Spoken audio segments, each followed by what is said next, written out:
Rebonjour, cette fois-ci, je vous invite à parcourir le site web de l'époque pour vous montrer à quel point il y avait quand même beaucoup de travail de fait pour justement tenter de rejoindre la population. Mais, je le répète, malheureusement, les médias n'ont jamais couvert l'initiative et le site a quand même été en ligne un an et quelques mois, mais sous différentes versions.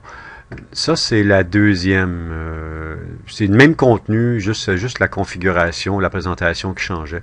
La preuve en est ici que j'avais préparé ici une section qui parlait des médias sont-ils complices du pouvoir établi, parce que je me posais vraiment la question, ça n'avait aucun sens de réponse zéro ou presque. Et donc, pour vous montrer donc le contenu, et c'était quand même assez élaboré, il y avait donc plusieurs menus. Pour ceux qui étaient nouveaux ici, il y avait l'entrée pour l'introduction, une lettre de 2 pages. Ensuite, il y avait le manifeste de 42 pages. Et le site en soi reflète le contenu du manifeste. Alors, on voit qu'il y avait quand même pas mal de matériel sur le manifeste, parce qu'il y en a autant sur le site. Il y en a un peu plus sur le site, parce qu'il y a quand même des modules sur le site là, qui sont interactifs. Sondages, entre autres, élections virtuelles, demande d'informations, tout le système courriel, évidemment, qui est sous-jacent à ça. Donc, là, on est rendu à quoi? 30 pages.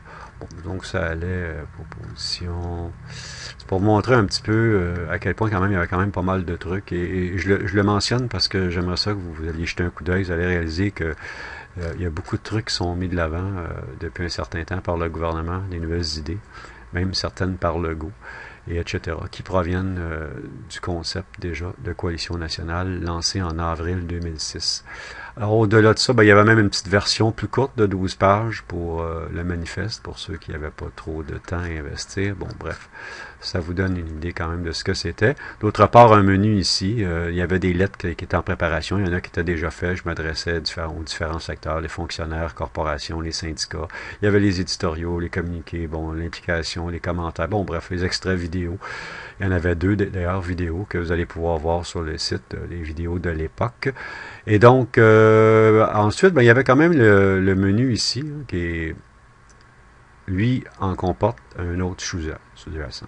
Alors, donc, vous aviez, au niveau du constat, il y avait le constat général. OK, donc, et vous aviez, il est plus long que ça, là, je comprends pas, je pense qu'il manque une partie. Démocratie, servitude, souveraineté. Ensuite, on allait, ça c'est dans le constat. Ensuite, on allait dans la gouvernance, pour ce qui a trait au général.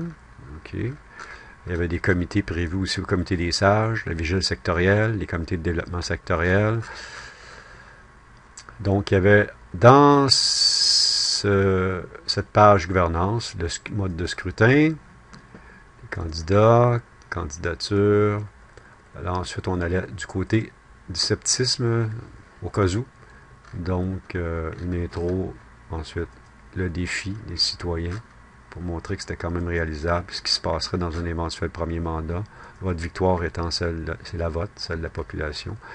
Alors aussi, je décrivais un peu ça, avec des liens. Bon, bref, vous avez quand même déjà une bonne base. Ensuite, ça continue pour les propositions, l'introduction.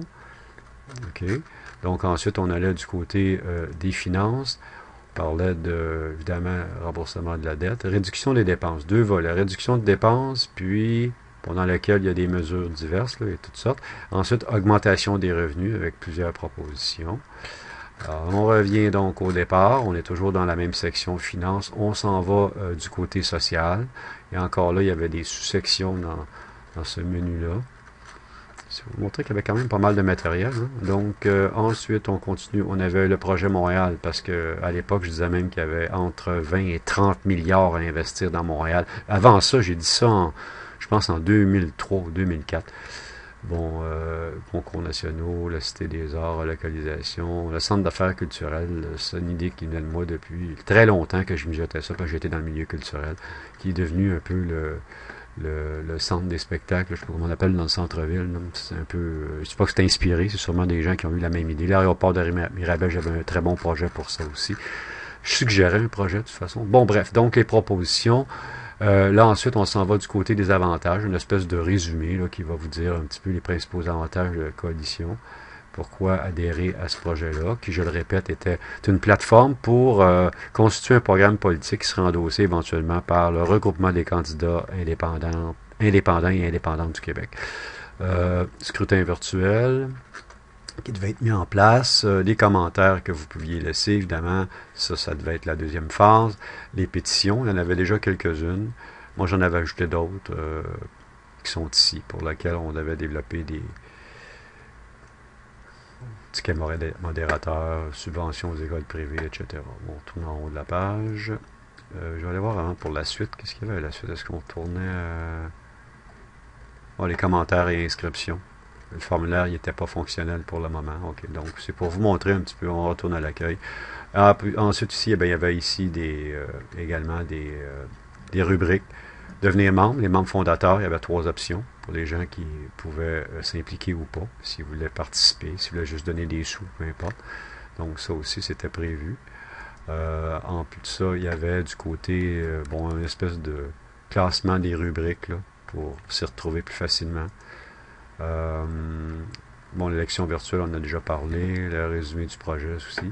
Dites-le au suivant, mais c'était la campagne éventuellement de médias sociaux, mais disons que la population, on n'était pas rendu là à ce moment-là, mais moi j'avais donc participé au 5e pouvoir, entre guillemets, au forum du 5e pouvoir en 2005. Alors je m'attendais à ce que les réseaux sociaux se développent, peut-être pas au point où on en est aujourd'hui. Là, Facebook ont vraiment pris un grand pas.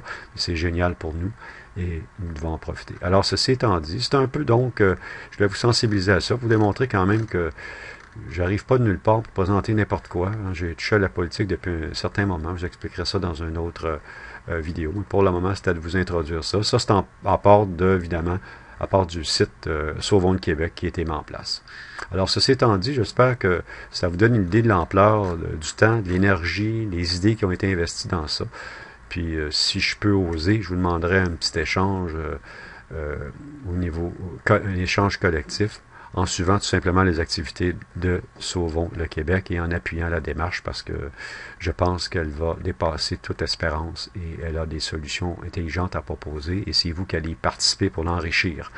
Alors, ceci étant dit, bonne fin de visite sur le site et j'espère surtout vous rencontrer lors des rencontres publiques ou autrement. Bonne journée à vous.